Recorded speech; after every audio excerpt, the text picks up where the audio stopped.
Okay, let's dive in. The Middle East right now, Hmm.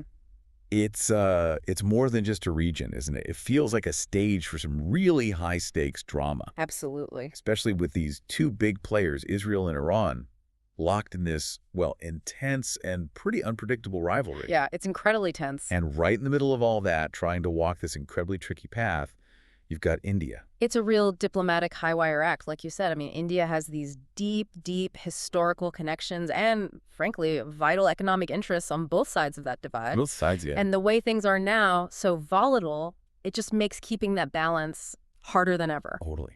And that's exactly what we've been digging into. We've gone through, well, stacks of articles, different analyses, insights. It's a real mix of viewpoints, laying out just how complicated this is for India. Right. And our goal here with this deep dive is to kind of boil all that down for you. Pull out the key bits of information, the connections you might miss, the stuff that really matters. Basically, a shortcut to understanding India's delicate position here. Okay, let's get straight into it then. The absolute core of this whole thing is that Israel-Iran conflict. It doesn't feel like normal diplomacy sometimes, does it? More like a, I don't know, a shadow war. That's a good way to put it. A shadow war with these very real, very public flare-ups. Yeah.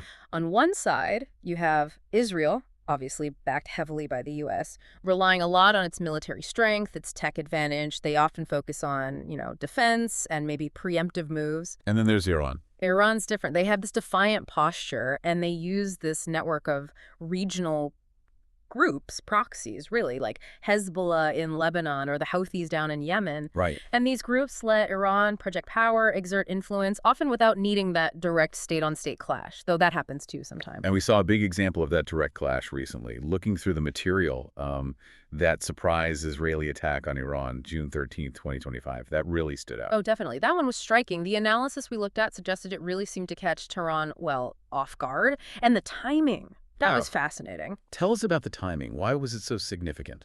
Well, it happened just 2 days, literally 2 days before nuclear talks between Iran and the U.S. were apparently supposed to start again on June 15th. Wow. Okay. So one interpretation is that maybe Iran thought, okay, talks are coming, diplomatic window opening, perhaps felt a direct strike was less likely right then.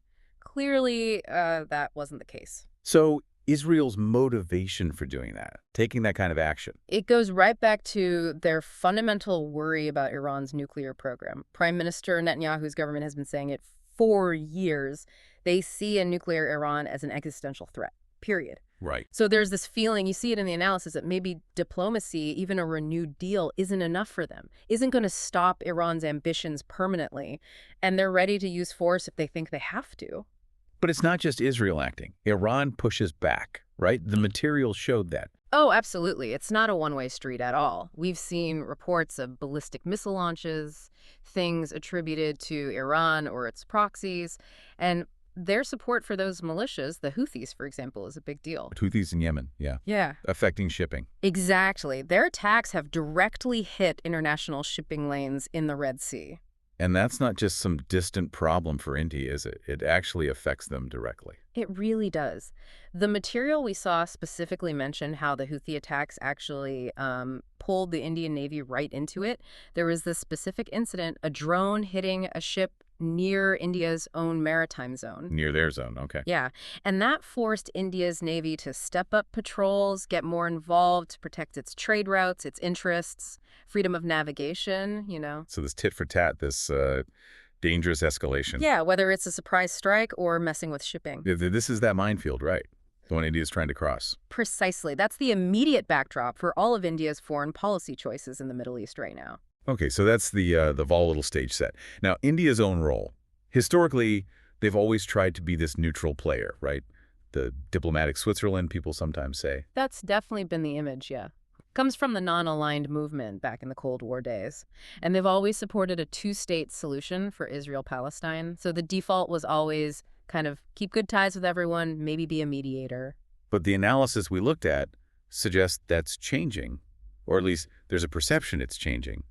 Moving, well, closer to Israel. That perception is definitely strong in the materials, and they point to specific things as evidence, like the very public, very warm relationship between Prime Minister Modi and Prime Minister Netanyahu that's often seen as symbolic. We've definitely seen photos of that warmth. Exactly. But this isn't the personal stuff. There are policy things, too.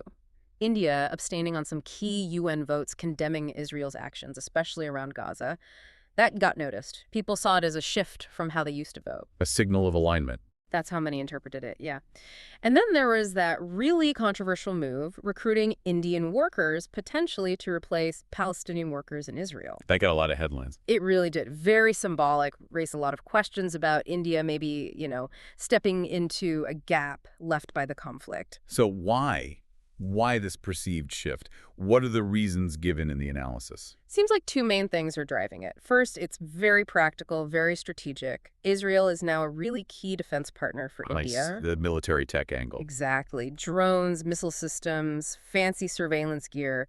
India needs that tech, and Israel is a major supplier. It's a straightforward security calculation. Okay, makes sense. What's the second factor? The second one is maybe more ideological. There's an argument that India's ruling party, the BJP, sees some common ground with Israel's narrative, especially the focus on fighting terrorism, fighting extremism. That kind of resonates with their own political platform more than, say, Iran's worldview.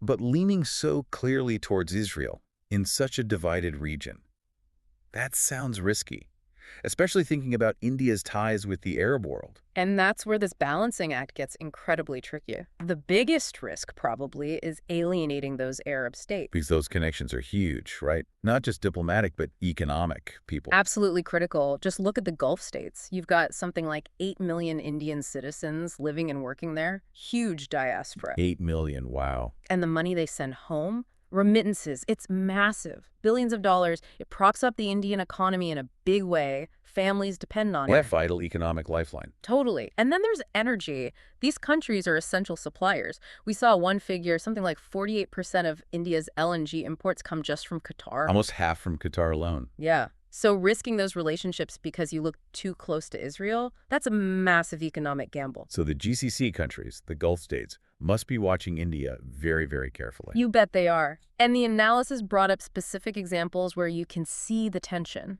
Remember that incident in Qatar, late 2023, with the 8 former Indian Navy officers? Vaguely, yes. Espionage charges. Exactly. Very serious charges. And the reporting at the time suggested it was possibly linked to passing sensitive info to Israel.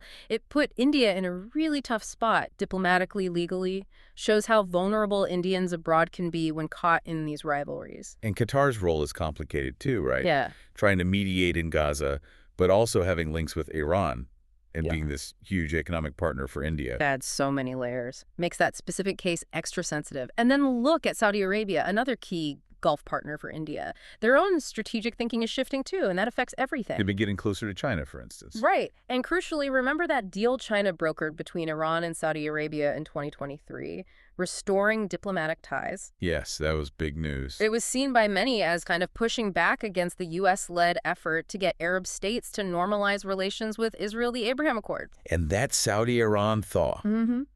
it has real military implications for Israel, doesn't it? Yeah. Huge implications. The analysis suggests that now, with relations with Iran slightly better, even if fragile, Saudi Arabia is apparently much less likely to let Israeli jets fly over its territory if Israel wanted to strike Iran. That limits Israel's options. A major strategic headache for Israel, and by extension, it makes India's alignment choices even trickier. The whole chessboard is changing under their feet. Wow, okay. So the ground is definitely shifting, and it doesn't stop there, right? There's also India's role in groups like BRICS. Ah, yes. BRICS, now bigger, with Iran and the UAE joining China, Russia, South Africa, Brazil. That makes for some interesting dynamics. Awkward family photos, maybe? You could say that. Looking at the 16th BRICS summit in Russia, Kazan, October 2024, that expansion just adds another layer of complexity for India. India apparently wanted to focus on development stuff, sharing its digital tech. Like the UPI payment system. Exactly, play to its strengths. But what actually happened? The material suggests the Middle East conflict, with Iran now at the table, kind of took over the conversation. And inside BRICS, you've got Completely different views on the conflict. Totally opposite views in some cases. South Africa, for instance, has been incredibly critical of Israel, even taking legal action. China and Russia tend to lean towards the Palestinian side, maybe partly to gain influence in the Arab world. So India's stuck in the middle, Yeah, in a group with Iran and the UAE, plus South Africa taking a hard line. pretty much. And the analysis shows India being very cautious. Prime Minister Modi apparently skipped a virtual BRICS meeting focused only on the Middle East conflict, cited election duties. Some saw that as a way to avoid getting pinned down in the arguments. Sidestepping the fight. Maybe. And if you look at External Affairs Minister Jaishankar's statements, Yes. always very careful. Measure, the material noted he keeps talking about restraint, dialogue. He avoids the strong language, avoids directly condemning Israel, which is very different from what some other BRICS members are saying. Okay, so we have all these external pressures, the regional fighting, the BRICS dynamics, but the analysis also connects India's foreign policy tightrope back home to domestic politics. That's a really critical link. Domestically, the ruling party's focus on fighting terrorism does sort of align, rhetorically at least, with Israel's narrative about groups like Hamas. Right. But India has a huge Muslim minority population, and foreign policy moves seen as too pro-Israel, especially when things flare up like in Gaza, could easily stir up tensions at home. That's a serious risk.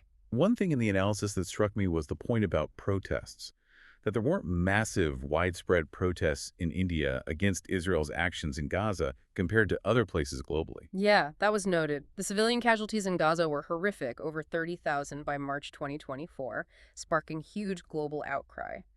The analysis we saw explored why the response in India might have seemed more muted, maybe more sympathy for Israel's security arguments in some circles, or other factors affecting public protests. It's complicated. And there was mention of the BJP's Farhat vision, too. Right, this idea of emphasizing India's civilizational identity and strength. It's central to their platform, but some interpretations, highlighted in the material, see undertones that maybe lack empathy for Muslim societies at home and abroad. They cited one controversial election slogan from Maharashtra Katenge to Batenge, which was widely seen as having an anti-Muslim edge, even though the party later distanced itself. It just shows how language can land, how perceptions are formed. So foreign policy isn't separate, it echoes domestically. And all this is happening while India wants to be seen as a major global power. That ambition makes navigating the Israel-Iran mess even harder. Being a global power means having good, stable relationships everywhere, including the Middle East. But this conflict forces tough choices, strains those relationships. Especially when other big powers are playing their own games there. Exactly. Look at the U.S. They still pursue their own interests, which don't always line up with India's. Like going ahead with that F-16 upgrade for Pakistan, despite India really objecting. It shows even partners have their own priorities. And China. China seems to be playing it very skillfully, positioning itself as a potential peacemaker, boosting its diplomatic presence, while also strengthening ties with both Iran and Saudi Arabia. Playing both sides. Or at least expanding its influence while the U.S. role might be seen as shifting. And India is caught in the middle of these big power moves, trying to juggle its own interests. So, given all this complexity, this tangled web, did the material offer any ways forward for India? Any potential paths through this minefield? Yeah, there were a few ideas floated. One was basically maybe India needs to dust off parts of its old non-aligned strategy, look for ways to step up again as a credible mediator, a peacemaker. We go back to its roots, in a way. Kind of. And specifically, really work those diplomatic channels with both Iran and the Gulf states. Keep talking, high-level visits, the importance of keeping lines open to everyone that came up a lot, something Minister Jaishankar herself has written about. Putting that into practice seems key right now. What about public messaging? Maintaining neutrality more clearly. That was another point. Trying to balance acknowledging Israel's right to defend itself, but also being more consistent and vocal in condemning civilian deaths, like in Gaza. It's a tough line to walk, needs careful wording, but it's seen as important for India's standing in the region. And using forums like BRICS differently. Yeah, instead of getting bogged down in the Middle East arguments there, maybe India could push its own agenda more. Focus on things like development, sharing its digital tech success, like UPI, steer the conversation, show India's strengths beyond the conflict zone. Makes sense. And always keeping an eye on the domestic impact. Absolutely crucial. The analysis really stressed being aware of how foreign policy plays out at home, avoiding language or actions that could make communal tensions worse. Domestic stability is key to being strong internationally. So, summing it all up, India is in this incredibly difficult spot, trying to juggle vital relationships, economic, strategic, people to people, in a region that's just fundamentally unstable and seems to be pushing countries to pick a side. It demands extraordinary diplomatic skill, really. Foresight, agility, it is absolutely a very delicate dance on a very shaky stage. Which kind of leaves us, and you, with this final thought to chew on. In today's world, with everything so interconnected, global power shifts, domestic politics, these intense regional fights, can any country, even one like India with a history of non-alignment, really avoid picking sides forever? Or is adapting, even if that means tilting one way or another sometimes, Yeah. just the only way to survive and get what you need on the world stage? Something to think about.